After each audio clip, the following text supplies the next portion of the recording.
Yes, contract. Yes, but after that, he broke this ceasefire. He killed our people, and he didn't exchange prisoners. We signed the exchange of prisoners, but he didn't do it. What kind of diplomacy, JD, you are speaking about? What do you mean?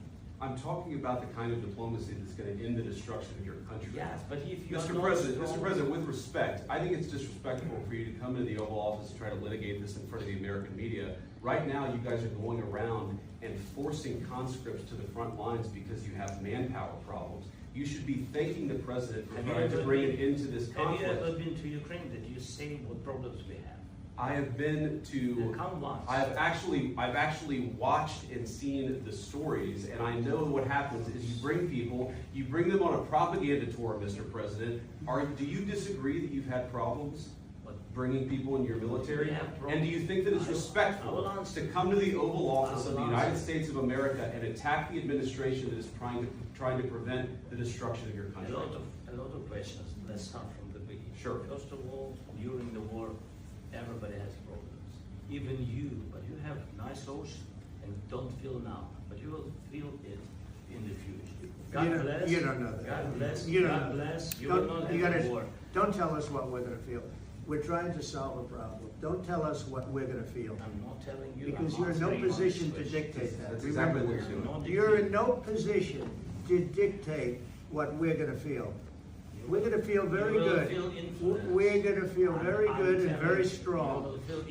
You're right now not in a very good position.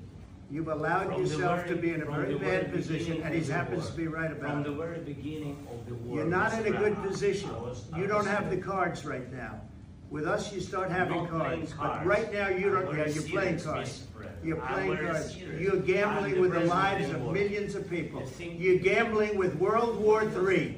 You're gambling with World War III. And what you're doing is very disrespectful to the country, this country. It's back to you.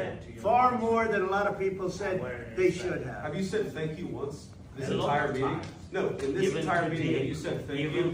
You went to Pennsylvania and campaigned for the opposition in October. Offer some words of appreciation for the United States of America and the president who's trying to save your country. Please, you think that if you will speak very loudly about the war, He's not speaking loudly. He's not speaking loudly. Your country is in big trouble. Wait a minute. No. You've done a lot of talking. Your country is in big trouble. I know. You're not winning. You're not winning this.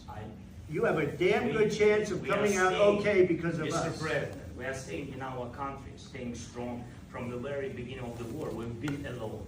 And we are thankful. I said thanks. You haven't been alone. You haven't been alone. We gave you, through this stupid president, $350 billion. We gave you military equipment, and your men are brave, but they had to use our military. If you didn't have our military equipment, this war would have been over in 2 weeks. In 3 days. I heard it from Putin. In 3 days. This is something maybe less. In 2 weeks, of course, yes. It's going to be a very hard thing to do business like this. Again, just say thank you. I said a lot of times to American people. Accept that there are disagreements, and let's go litigate those disagreements rather than trying to fight it out in the American media when you're wrong. We know that you're wrong. But you see, I think it's good for the American people to see what's going on. I think it's very important. That's why I kept this going so long. You have to be thankful. You don't have the cards. You're buried there. Your people are dying. You're running low on soldiers. Listen, you're running low on soldiers. It would be a damn good thing. And then you tell us, I don't want a ceasefire. I don't want a ceasefire. I want to go and I want this.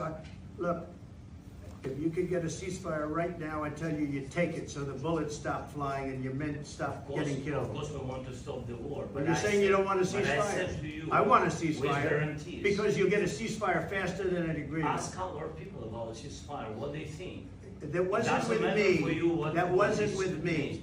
That was with a guy named Biden who was not a smart person. That was with Obama. It was your president. Excuse me. That was with Obama, who gave you sheets, and I gave you javelins. Yes. I gave you the javelins to take out all those tanks.